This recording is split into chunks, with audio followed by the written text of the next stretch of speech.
Hello and welcome to Modelling Misadventures, and in this video I'm back on with the Veron Caribbean Coaster. And in the last video I got the basic construction of the hull completed out of balsa wood, and you can see here the bow of the ship is taking shape and the stern. However, it's all very rough and ready, so there's only one thing to do: cutting, planing and sanding. Now I'm going to start just by whittling away at this with my knife. I'll see you in a few hours.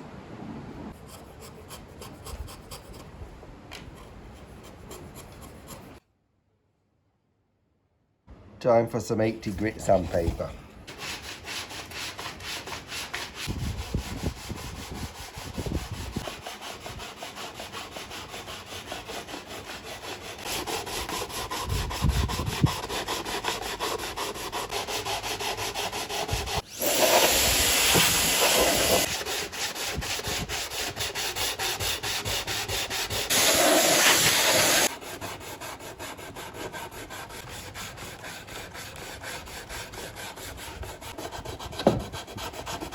So this is what I've got after a bit of hand sanding. There's still a bit more work to do on this.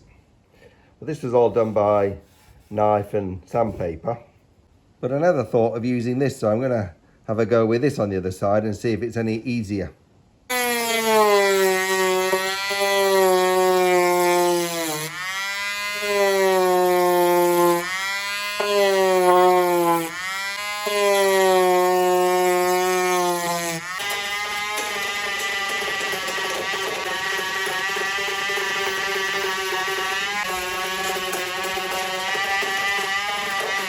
Well, that was certainly a lot quicker and easier, so I'm going to use that tool on the rest of it.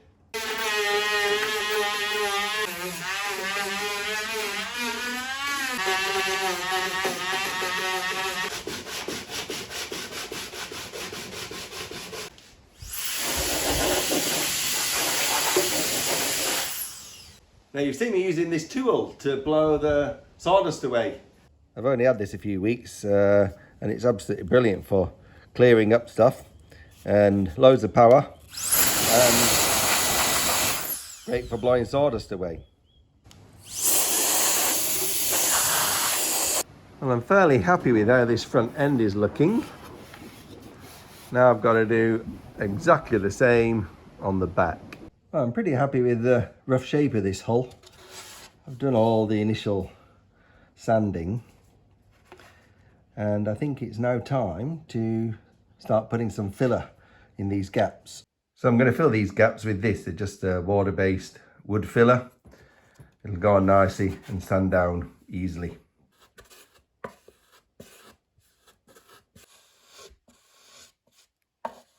Well, that's the first pass of the filling, and I always end up putting too much on, I think, but next job is to sand it all down. We'll get this sanded down and see how it looks.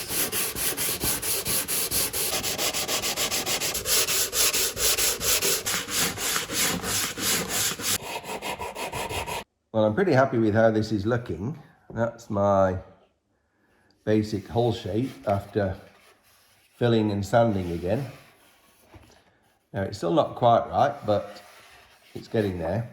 And if you look at this side view with it laid on the plan, it's looking pretty good. So the next stage of this, I've got to cut out these little wooden partitions that are going to seal off this front and back section.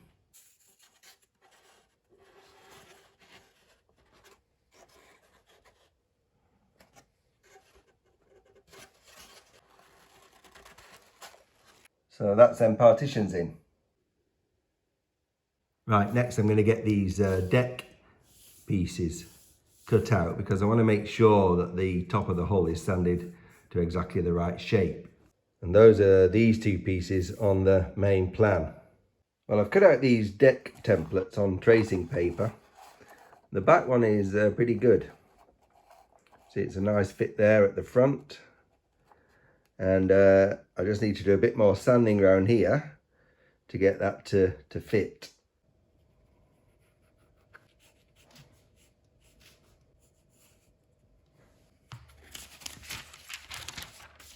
But at the front, I finished up with a different shape.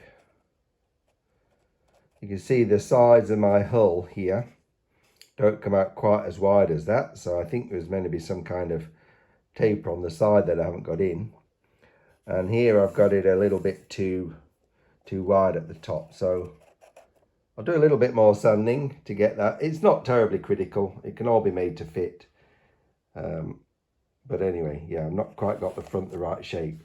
So what I've decided to do here is modify the shape of that front deck piece, because I think if I cut all this off, it's going to completely alter the front shape of my hull. So I've redrawn another template, which is going to fit my hull shape a lot better. So that's what I'm going to cut out, but whether it'll cause me problems down the track, we'll have to wait and see.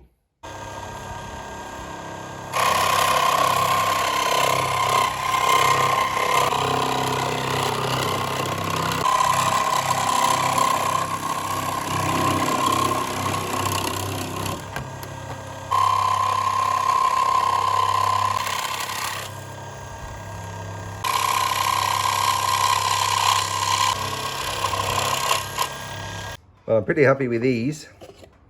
That goes on there very nicely.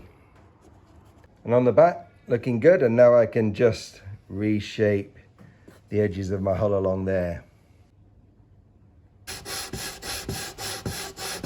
Lovely. Well, there's my hull all shaped and sanded and ready to go. But before I do anything else with it, I'm going to waterproof the inside of these compartments.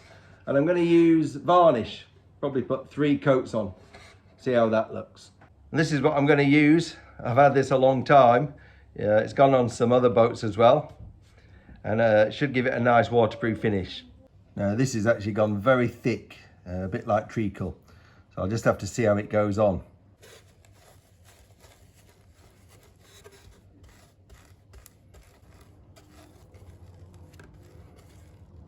Well, that's a bit of a disaster. It's not going on well at all, so I'm not sure I'm going to be able to use that. I've managed to salvage it by thinning it with a little bit of turpentine. It's going on okay now. I think that'll be fine. Well, that's worked out okay. Should be all right once it's dry. That'll have sealed the wood and waterproofed it. Well, I've got 3 coats of varnish on the inside of those compartments, and that should have done the trick for waterproofing and sealing the wood. And it does look a little bit vintage. You're not going to be able to see these, they're going to get covered up, and most of this is going to be covered up as well. Now, before I do anything else with this, I'm going to try and sort out the prop shaft. And I haven't got a prop shaft, and I don't know exactly which type to buy, so I'm going to have a go at making my own with some brass rod and a metal rod here. Now I have got a propeller which came off a previous boat, so I'm going to try and make that fit on it. So the first thing I've got to do is to drill a hole up here that will accept this 8mm brass tubing.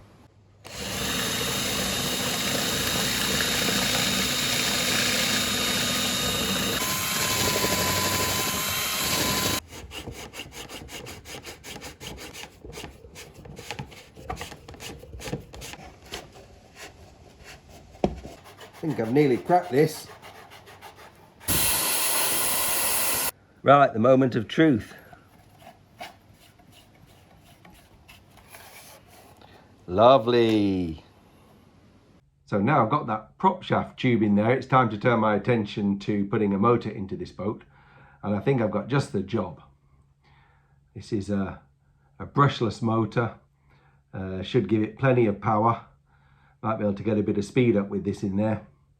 Connect it up to a LiPo and we'll be good to go. Are you having a laugh? No, if you look at this advert that I showed in the last video for Veron kits from the 1970s, you can see down here at the bottom, it gives some recommended motors. And at the time, they recommended this make of motor called Take-All. And I can actually remember when I made this boat the first time round, I actually had one of these Take-All motors. And you can also see that motor mentioned in the instructions here. Choice of power unit, take hull, torpedo and target. So I've been having a look around for one of these, and my brother managed to find one on eBay in the UK. He bought it and he sent it over. And here it is. This is an original take hull electric motor. It says it's for radio controlled boats.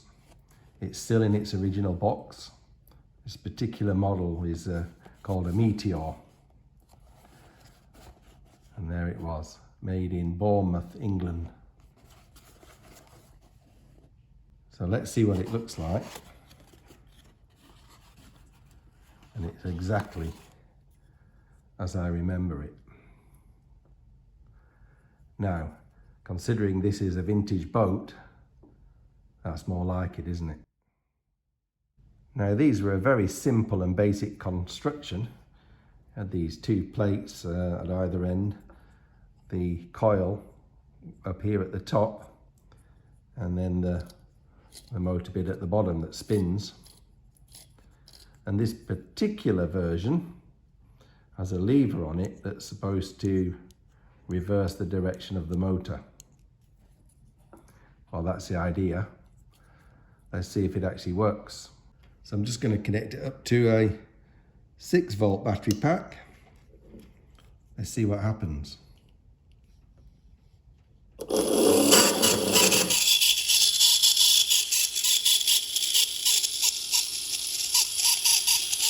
Well, it works.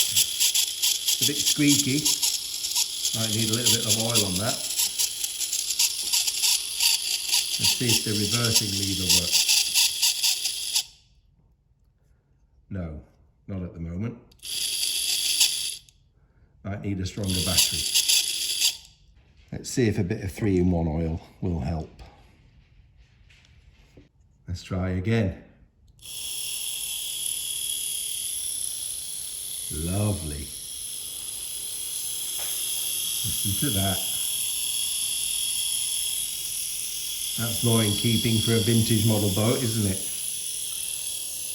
That's going to be fantastic when we put that in.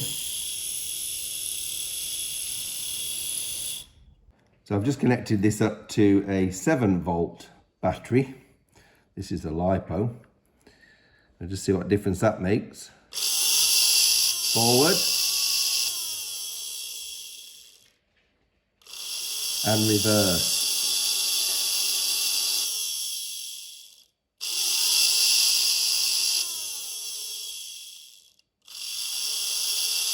You can hear that the reverse is about half the speed of the forward. And this is an 11-volt battery.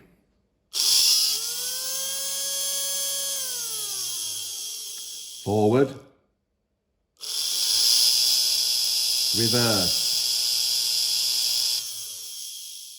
So the forward and reversing lever does actually work, but it won't work with a 6-volt battery, only with a 7 or 12-volt battery. So I'll have to decide what to do about this. I don't know how I'm going to set this up, whether to just have it going forward on a 6-volt battery or being able to have some kind of reversing function. Still not sure. I have looked online about this motor and how you can control the speed and the reversing of it, and it actually involves some quite complex electronics. So that's for a future decision. For now, I think I'm just going to put it in. And that's how they recommend that you install it. Pretty simple, just sitting on a base plate with some nuts and bolts. So this is my base plate. That's my base plate marked out. Just need to drill those drill holes now. So this is the recommended setup. The motor just goes on there like that. Now, to work out the position of this motor, I'm going to trace out a template for this upper deck. It's got 2 hatches in it. They're quite big, but I want to make sure that the motor sits underneath one of those hatches. So I'll trace that out, put it in position, and then I can get my motor position. So that's my deck piece cut out, and that goes on here. And now I'm going to have a go at positioning the motor. Well, based on the position of the prop shaft, That's about as far back as I'm going to be able to get this motor. I don't want it to go any farther forward because I want to be able to have access to these bolts here and these contacts. So I might have to adjust the angle of the prop shaft to get that to fit properly, but I think that's where I'm going to put the motor. So now I've got to drill 4 shallow holes where those bolt heads go, just so that the base plate will sit flat on the hull.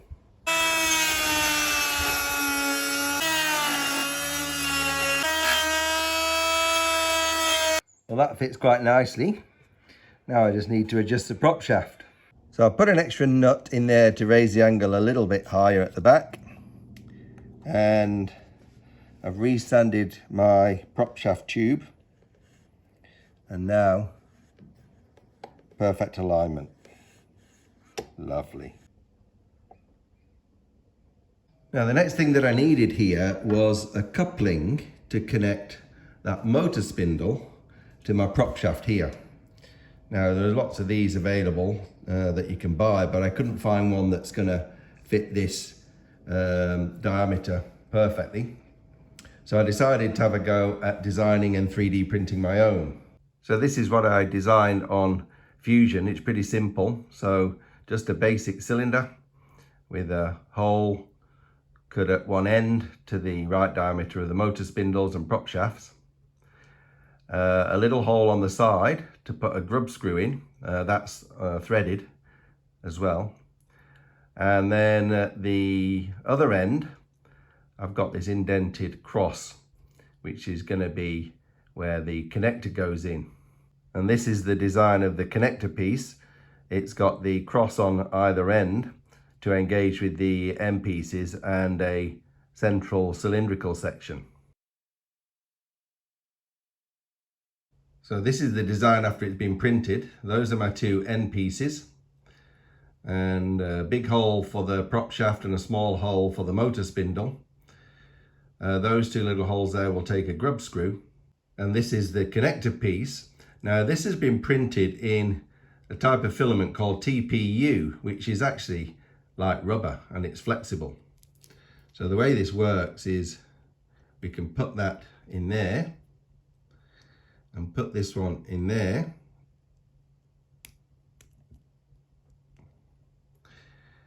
And there's our connector, and you can see it's quite flexible and it will absorb a bit of vibration. Now I wouldn't use this on a high performance boat, but on a slow boat like this one, I'm hoping that that's going to be perfectly okay. I'm just going to cut this prop shaft to the right length, so I'm going to come to there on the inside, and I've got to mark and cut it off here.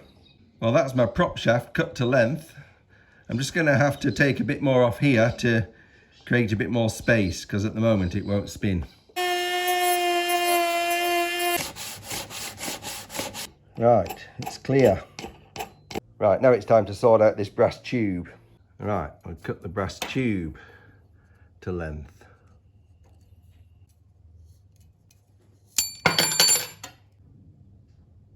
There's my prop shaft tube. Now to finish off this prop shaft, I've designed and 3D printed these little end pieces, which go in there like that. And that's what the prop shaft's gonna fit in.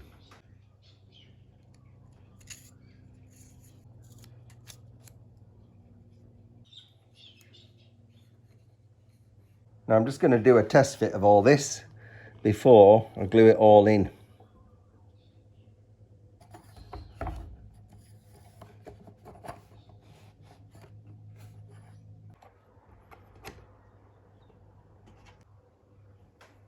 Well, here we are, the moment of truth.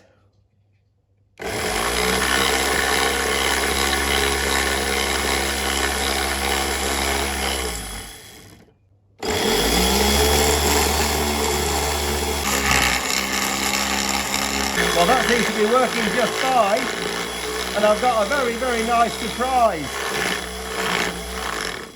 Since I tested this motor with the higher voltage batteries, it now goes into reverse with the 6-volt battery. I have no idea why, but it's working. forward, reverse. So now we've got to glue all this in. So first off, I'm going to file a flat on that shaft where that grub screw touches, because I do not want this propeller to fall off or spin when it's in the water.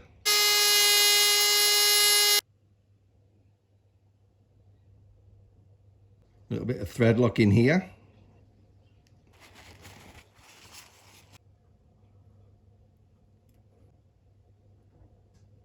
Solid as a rock. Next we've got to glue these end pieces in. Gonna glue the motor mounting plate in next, so I've roughed this up just to get a good key and glue that in there with some white glue. I'm going to put some super glue in these holes to lock these bolts into position.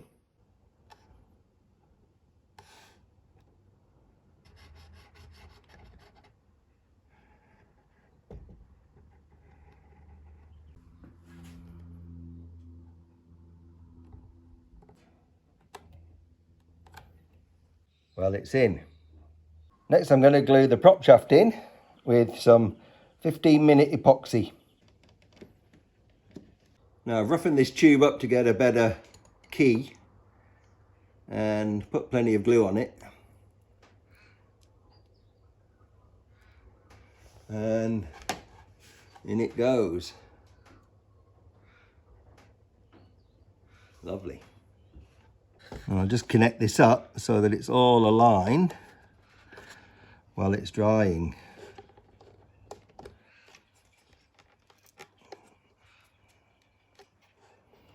There we are. Well, the glue's all set and the prop shaft is firmly in place. Now you've seen me testing this motor with this 6-volt battery pack here, but most modern day radio controlled cars, boats, planes run off LiPo batteries like this one. But that was never the intention for this original model. They wanted to use something like this. This is a lantern battery. So that's actually what I'm going to power this model off. No modern LiPos. That's going to go in there like that. And let's just give it a final test.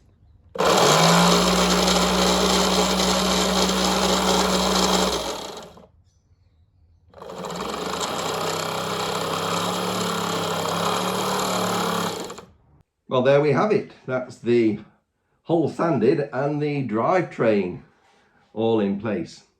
So I think that's probably a good place to stop on this video. Boat's coming along very nicely. Hope you enjoy watching it being built. In the next video, we're going to do a little bit more of the control mechanisms. I'm going to try and put a rudder in this boat, but that's for next time.